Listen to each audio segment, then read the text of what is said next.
नमस्कार मित्रों। गाय को रोटी खिलाने से क्या फल मिलता है मित्रों? आज हम जानेंगे कि गौ माता को रोटी खिलाने और उनकी सेवा करने से कौन सा पुण्य मिलता है। मित्रों, गौ माता देवी के समान ही पूजनीय है। गौ माता की सेवा करने से मनुष्य के समस्त पाप नष्ट हो जाते हैं और गौ माता की पूजा से स्वयं यमराज भी मनुष्य को सीधा स्वर्ग में जगह देते हैं। मित्रों, आज इस प्राचीन महान कथा के माध्यम से मैं आपको बताऊंगा कि गौ माता की पूजा और सेवा से मनुष्य कहां से कहां पहुंच जाता है। तो चलिए, बिना देरी किए हम आपको सुनाते हैं गौ माता की यह महान कथा। मित्रों, एक समय की बात है। भगवान श्री कृष्ण के पास माता लक्ष्मी आती हैं और कहती हैं कि हे नाथ, जब मैं पृथ्वी लोक से स्वर्ग लोक आपके पास आ रही थी, तब से मेरे मन में एक प्रश्न की जिज्ञासा हो रही है। मैं इस प्रश्न का उत्तर जानने के लिए अत्यंत व्याकुल हूं। तब जगत के पालनहार भगवान श्री कृष्ण कहते हैं कि हे देवी, कहिए आपकी वह कौन सा प्रश्न है जिसकी वजह से आप इतना परेशान हैं।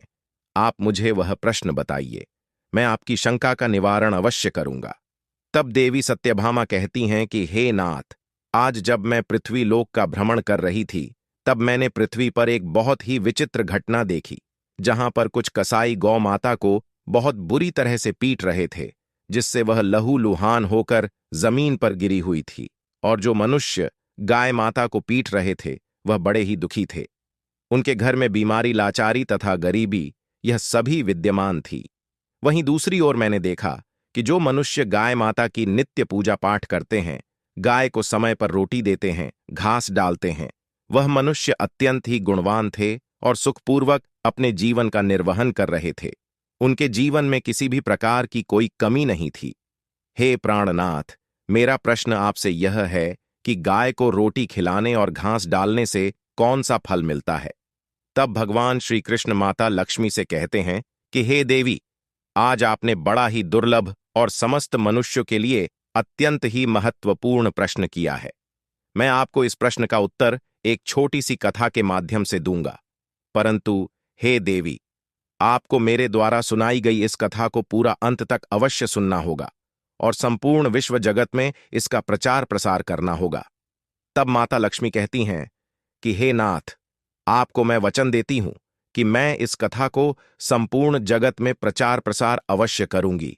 तब भगवान श्री कृष्ण कथा को सुनाना आरंभ करते हैं और कहते हैं कि हे देवी, पूर्वी देश में एक नौजवान राजा अपने पिता की मृत्यु के बाद उनके राज्य सिंहासन पर विराजमान थे। उस राजा का नाम देवमणि था तथा अपने प्रजा के प्रति अपना सब कुछ न्यौछावर कर देने वाला एक न्यायप्रिय राजा था। उसके राज्य में प्रजा बहुत प्रसन्न थी। चारों ओर फैली खुशी उसकी प्रजा राजा का ही बखान करती थी। राजा देवमणि अपनी प्रजा को देखकर बहुत प्रसन्न होते थे। अब राजा देवमणि नौजवान थे, तो उनका विवाह कर्णावती नाम के एक स्त्री से हो गया था, जिसके साथ देवमणि राजा अत्यंत खुशीपूर्वक अपना जीवन निर्वाह कर रहे थे। अब ऐसे ही उनका जीवन लगभग 4 वर्षों तक बीतता रहा। अब इन 4 वर्षों में राजा देवमणि ने कई प्रयास किए, परंतु उसकी पत्नी कर्णावती मां नहीं बन पा रही थी, जिससे राजा को संतान की चिंता सताने लगी। एक दिन राजा इसी गम में डूबे हुए अपने राजगद्दी पर बैठे, यही सोच रहे थे कि आखिरकार अगर कारणवश मेरी मृत्यु हो गई तो मेरा यह राज्यभार कौन संभालेगा। वह यह सोच ही रहे थे कि तब उन्हें महर्षि मारीच की याद आती है।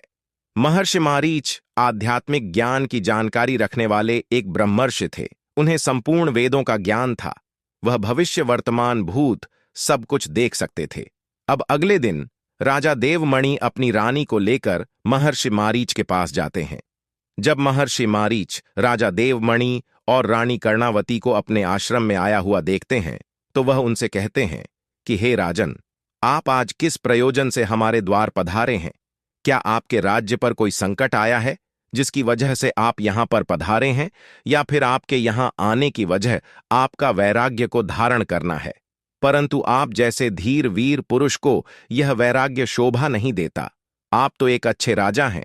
आपको तो संपूर्ण प्रजा का ध्यान रखना है और प्रजा आपके राज्य में अत्यंत सुखी है। अभी अभी तो आपकी शादी हुई है। आप विवाह सुख का तो आनंद कर लें, आप अपना नहीं। तो रानी के बारे में तो कुछ सोचे। तब राजा देवमणि कहते हैं कि हे महर्षि, मैं ना तो यहां पर वैराग्य को धारण करने आया हूं और ना ही हमारे राज्य पर कोई संकट आया है, परंतु हे त्रिकालदर्शी महर्षि, आप तो समस्त वेदों के झाता हैं। आप तो प्रत्येक मनुष्य का चेहरा देखकर उसका भाग्य बता देते हैं। हे महर्षि, आप मेरी शंका को क्यों नहीं भांप पा रहे हैं? तब महर्षि मारीच कहते हैं कि हे राजन, मैंने आपकी शंका समझ ली है कि आप किस प्रयोजन से हमारे आश्रम में आए हैं। तब राजा देवमणि कहते हैं कि हे महर्षि, कृपया हमारी सहायता करें और हमें वह ज्ञान दें कि हमें किस कारण से अभी तक संतान के सुख से वंचित हैं। हे महर्षि, हमें उसका कारण बताइए। अब राजा के इस प्रकार के करुण स्वर सुनकर महर्षि मारीच को उन पर दया आ जाती है और महर्षि मारीच कहते हैं, हे राजन, आप धैर्य रखिए। मैं अभी आपको बताता हूं कि वह कौन सा कारण है जिसकी वजह से आपको अभी तक संतान सुख से वंचित रहना पड़ रहा है। तब महर्षि मारीच अपनी दिव्य दृष्टि से राजा देवमणि का भूतकाल देखते हैं। तब उन्हें पता चलता है कि राजा देवमणि ने भूतकाल में एक गाय के ऊपर अनजाने में ही अपराध हो गया था, जिस वजह से उन्हें संतान सुख से वंचित रहना पड़ रहा था। तब महर्षि मारीच राजा देवमणि से कहते हैं कि हे महाराज, भूतकाल में आपसे जाने अनजाने में गलती हुई है। आप अपने मित्र के यहां से रथ में बैठकर आ रहे थे, तब रास्ते में एक गर्भवती गाय ने आपको पुकार लगाई थी कि हे राजन, मैं बहुत भूखी हूं, मुझे खाने के लिए कुछ दे दो, मेरे पेट में मेरा शिशु पल रहा है। आपने उस गाय की बात का ध्यान नहीं दिया और आप आगे बढ़ गए। वह गाय करुण विलाप करती रही, इसी वजह से उस गाय का आपको श्राप लगा है। उस गाय ने आपको श्राप दिया कि जिस प्रकार आज तुम मुझसे मुंह मोड़ के जा रहे हो, उसी प्रकार संतान सुख तुम्हारे चौखट से मुंह मोड़ लेगा। महर्षि मारीच अब कहते हैं कि हे राजन, इसी वजह से आपको संतान सुख से वंचित रहना पड़ रहा है। जब राजा ने महर्षि मारीच के मुख से यह बात सुनी, तब वह अत्यंत दुखी हो गए कि मैंने अपनी प्रजा का इतना ध्यान रखा और मुझसे ही इतना बड़ा पाप कैसे हो सकता है। वह दुखी मन से महर्षि मारीच से बोले, हे महात्मा, क्या इसका कोई उपाय आपके पास है? तब महर्षि मारीच ने राजा देवमणि को बताते हैं, हे राजन, जिस प्रकार आपने अपने भूतकाल में एक गाय की सेवा से अपना मुख मोड़ लिया था, अब आपको गाय की सेवा करनी होगी, तभी जाकर आपको संतान सुख की प्राप्ति होगी। महर्षि मारीच के मुख से यह बात सुनकर राजा देवमणि अत्यंत प्रसन्न होते हैं और महर्षि मारीच का बारंबार धन्यवाद करते हैं। अब महर्षि मारीच राजा देवमणि से कहते हैं कि हे राजन, मेरे पास ममता नाम की एक अत्यंत प्रिय गाय है। आप जाकर उस गाय की सेवा करो। अगर उस गाय ने आपको आशीर्वाद दे दिया, तब आपको अवश्य ही संतान सुख की प्राप्ति होगी। तब महर्षि मारीच ने राजा देवमणि को एक गाय देते हैं और कहते हैं कि हे राजन, आपको इस गाय को रोज चराने के लिए ले जाना होगा और नित्य इसी आश्रम में आकर आपको इसकी पूजा अर्चना। अब उस राजा को संतान सुख के लिए सब कुछ मंजूर था। अब गाय को लेकर राजा देवमणि महर्षि मारीच के आश्रम से चले आते हैं और उस गाय की सेवा भाव करने लगते हैं। राजा देवमणि गाय को चराने के लिए प्रतिदिन जंगल में लेकर जाते थे। जब वह गाय चरने लगती थी तो राजा देवमणि उसके पीछे पीछे चलते थे। उस गाय को वह जंगल से हरी भरी घास लाकर उस गाय को खिलाने लगते। जब वह गाय किसी वृक्ष के नीचे बैठती तो उसके लिए तालाब से पानी लाते और उसे पिलाते और अपने हाथों से उसके मस्तक को सहलाते थे। इस प्रकार से राजा देवमणि उस गाय की सेवा में अपना सर्वस्व न्यौछावर करने लगे थे। जब शाम हो जाती तो महाराज उस गाय के साथ आश्रम में लौट आते। आश्रम में पहुंचते ही उस ममता गाय ने महाराज को अपनी जीभ से चाटना शुरू कर दिया, जिससे महाराज का शरीर पवित्र हो गया और उसके सभी पाप नष्ट हो गए। उसके बाद महारानी कर्णावती ने आगे आकर ममता गाय के आगे हाथ जोड़े और विधिपूर्वक पूजन किया और चरणों में मस्तक झुकाया। फिर उस गाय ने उस रानी की पूजा को स्वीकार किया और रानी पर अपनी दृष्टि डालकर उसके सभी दोष समाप्त कर दिए। गाय की दृष्टि पड़ते ही रानी पवित्र हो गई और इस प्रकार से राजा देवमणि को उस गाय की सेवा करते हुए राजा रानी को 17 दिन बीत गए। फिर 18वें दिन महाराज जब गाय को लेकर जंगल में गए तो वह गाय चरते चरते कैलाश पर्वत पर चली गई। अब श्री कृष्ण कहते हैं कि हे देवी, उसके पीछे पीछे राजा देवमणि भी चले जाते हैं।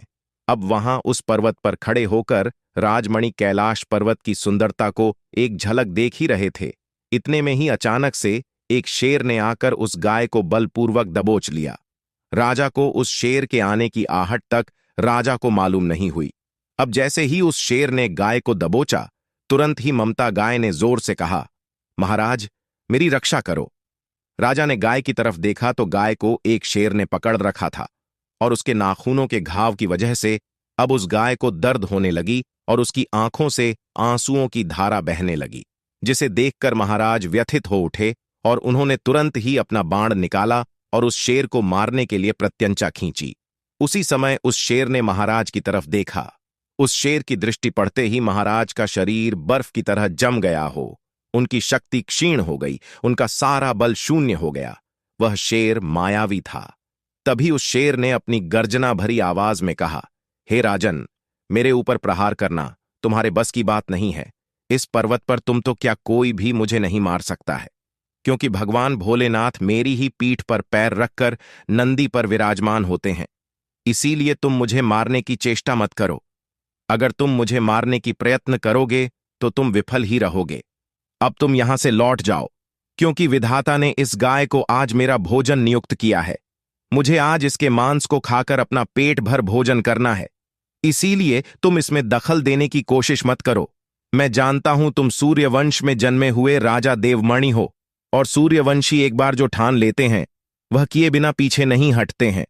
परंतु तुम्हें अभी यह ज्ञात नहीं, इस कैलाश पर्वत पर भगवान भोलेनाथ की असीम माया फैली हुई है। इसीलिए तुम यहां से तुरंत ही चले जाओ। अब श्री कृष्ण कहते हैं कि हे देवी। फिर राजा देवमणि कहने लगते हैं, हे बाघराज, कृपया आप इस गाय को ना मारे। यह हर्ष मारीच जी की संपूर्ण मनोरथ को सिद्ध करने वाली ममता गाय है। हे बाघराज, आप इसकी हत्या ना करें। इस गाय की रक्षा और सेवा करने का आदेश महर्षि मारीच ने मुझे दिया है। इस गाय का एक नन्हा सा बछड़ा भी है जो घर पर इसकी राह देख रहा है। मैं इस गाय को इस हाल पर मरने के लिए छोड़कर नहीं जा सकता। यह मेरे क्षत्रिय धर्म के खिलाफ है, क्योंकि एक क्षत्रिय अपना सर कटवा सकता है परंतु अपने दिए हुए वचन को पूरा करता है। इसलिए हे बाघराज, आपसे मेरा विनम्र निवेदन है कि आप इस गाय को जीवन दान दें। इस गाय के बदले में मैं आपको अपना शरीर समर्पित करता हूं। आप मेरे शरीर का भक्षण कर लो, जिससे आपकी भूख भी शांत हो जाएगी और इस गाय की रक्षा भी हो जाएगी और मेरे वचन का पालन भी हो जाएगा। हे बाघराज, मुझ पर इतनी कृपा करो। इतना कहते हुए राजा देवमणि अब उस शेर के सामने गए और उस गाय को छोड़ने के लिए विनती करने लगे और कहने लगे कि गौ रक्षा के लिए प्राण त्यागने से मुझे स्वर्ग लोक की प्राप्ति होगी। इतना कहकर राजा देवमणि अपनी आंखें बंद करके उस शेर के सामने हाथ जोड़कर बैठ गए। फिर अचानक से राजा देवमणि के कानों में एक आवाज आती है, हे पुत्र, उठो, मैं तुम्हारी सेवा करते देखकर अत्यंत प्रसन्न हूं। यह सुनकर महाराज उठ खड़े हुए और उन्होंने अपने सामने उस गाय को देखा, परंतु वह शेर कहीं दिखाई नहीं दिया। तभी वह गाय एक दिव्य स्त्री के रूप में बदल गई और राजा से कहने लगी, हे राजन, यह सब मेरी ही रची हुई माया थी। मैं ही तुम्हारी परीक्षा ले रही थी और तुम अपनी इस परीक्षा में सफल हुए। तुम मेरे लिए अपने प्राण देने के लिए तैयार हो गए, इसीलिए मैं तुमसे अत्यंत प्रसन्न हूं। अब तुम मुझसे कोई भी वरदान मांगो, मैं तुम्हारी हर एक इच्छा को अवश्य पूरा करूंगी। अब श्री कृष्ण कहते हैं कि हे देवी। महाराज देवमणि कहते हैं, हे गौ माता, मेरे मन में जो इच्छा है उससे तो आप भली भांति जानती हैं। कृपया आप मुझे पुत्र प्राप्ति का वरदान दीजिए। मेरी आपसे यही एकमात्र मनोकामना है, क्योंकि मेरा कोई भी पुत्र नहीं है, और अगर मुझे किसी पुत्र की प्राप्ति ना हुई तो मेरे राज्य का राजवंश कौन संभालेगा, मेरे राज्य का उत्तरदायी कौन बनेगा। तब उस दिव्य स्त्री ने कहा, हे पुत्र, तुम पत्ते के दोने में मेरा दूध लेकर उसका पान करो। इससे तुम्हें अत्यंत ही बुद्धिमान और गुणवान पुत्र की प्राप्ति होगी। महाराज देवमणि कहने लगे, हे माता, अब आप अपने असली रूप में आइए और मेरे साथ महर्षि के आश्रम पर चलिए, और मैं आपकी पूजा अर्चना करके अपने अनुष्ठान को पूरा करके आपके अमृत समान दूध का पान करना चाहता हूं। अब वह दिव्य स्त्री एक गाय में बदल गई। उसके बाद राजा देवमणि उस गाय को साथ लेकर आश्रम चले गए। आश्रम में पहुंचने पर महारानी ने आकर उस गाय का पूजा अर्चना की। तब उस गाय ने कहा, हे महारानी, आप मुझे स्पर्श करें, इससे आपको अत्यंत गुणवान और विद्वान पुत्र की प्राप्ति होगी। फिर महारानी ने गाय को स्पर्श किया। महाराज और महारानी ने उस गाय की शास्त्रों के अनुसार पूजा पाठ की और उनके दूध को अमृत के समान प्रसाद समझकर ग्रहण किया। अब महर्षि मारीच कहते हैं, हे राजन, अब आप अपने पाप से मुक्त हो चुके हैं। अब आपकी हर एक मनोकामना अवश्य पूर्ण होगी। तब महाराज देवमणि अपने राज्य महल को लौट आते हैं और कुछ समय बाद राजा देवमणि को एक अत्यंत ही सुंदर और गुणवान पुत्र की प्राप्ति होती है, जिससे राजा और रानी बहुत ही प्रसन्न होते हैं। कुछ ही सालों में उन्हें 2 पुत्र और 3 कन्याओं की प्राप्ति होती है। अब श्री कृष्ण कहते हैं कि हे देवी, जो भी मनुष्य गाय की सेवा करता है, उसे भोजन कराता है और उसकी पूजा करता है, उस मनुष्य के सभी काम सफल होते हैं। जो भी मनुष्य गाय की सेवा करता है, उसकी कभी दुर्गति नहीं होती है। मृत्यु के बाद वह देवलोक में जाता है और भगवान विष्णु के दर्शन करने का सौभाग्य प्राप्त